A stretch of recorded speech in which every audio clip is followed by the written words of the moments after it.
The Whispering Vale. It was said that the small town of Eldermere was nestled in the patchwork of dense forests and rolling hills, where the shadows lingered a little longer, and the wind whispered secrets through the branches.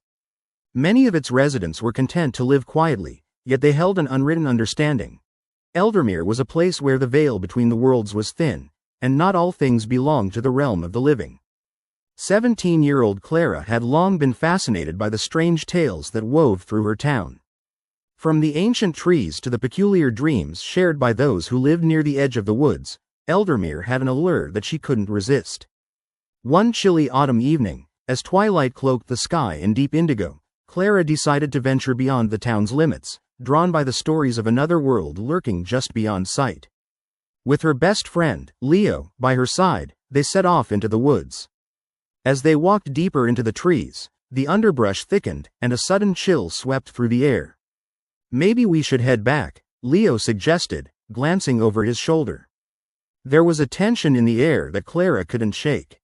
It was as if the woods themselves were holding their breath, waiting. "Just a little further," Clara insisted, emboldened by the thrill of discovery. They came upon an ancient stone archway, thick with creeping ivy, standing solemnly between two massive oak trees. Clara shivered, a sense of foreboding settling on her, but she pushed through. After all, no adventure came without its risks. When they stepped through the arch, the world shifted. The air became heavy, almost charged, and the colors around them seemed more vivid, more alive. "Do you feel that?" Clara whispered, her heart racing as they walked deeper into the space beyond the archway. Leo nodded, his eyes wide as he scanned their surroundings.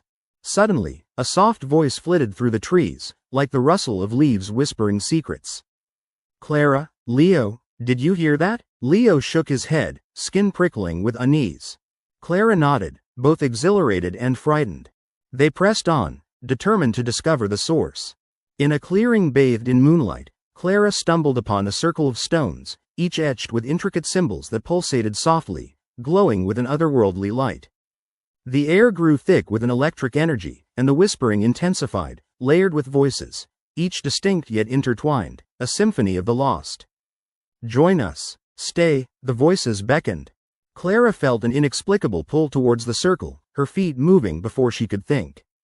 "No, Clara, we need to leave," Leo shouted. He grabbed her arm, trying to pull her back, the warmth of his grip a stark contrast to the cold clutches of the whispering energy. "We shouldn't be here," but Clara was entranced, the voices wrapping around her mind, a melody she couldn't resist. She felt a presence wash over her, one not meant for the living, a tide of forgotten souls.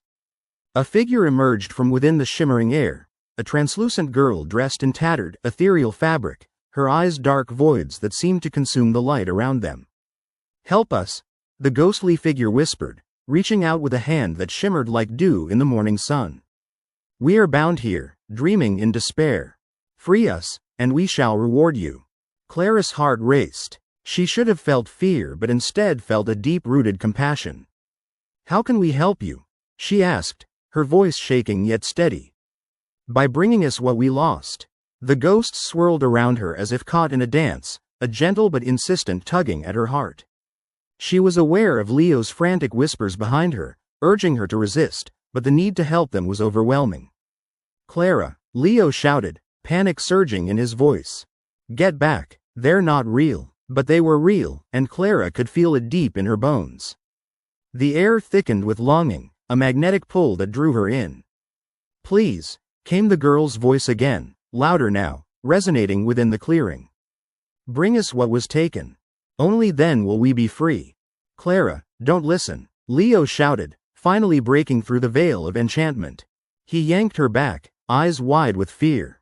"We have to go. Now." The figures morphed and twisted, angry now, the air crackling as a chill unfurled. "Foolish trespassers," they echoed, the symphony now dissonant and shrill.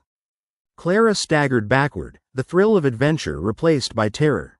"Run!" Leo screamed, and they bolted back through the trees, the hushed voices turning into screams that echoed in the night, chasing them back into their world. They didn't stop until they reached the town, heart-pounding, gasping for breath. The woods behind them remained dark, oblivious to their escape, the ancient arch now an ominous silhouette against the night sky. Clara glanced back, the whispering fading into a mournful lullaby, a reminder of the world they had briefly crossed into. From that night on, Clara and Leo kept their distance from the woods. The stories they once found enchanting took on a different weight, a warning echoing in the silence of Eldermere. The veil between worlds remained, but they learned to honor it, never forgetting the voices that whispered in the dark, longing for release, forever trapped within the shadows just beyond the archway.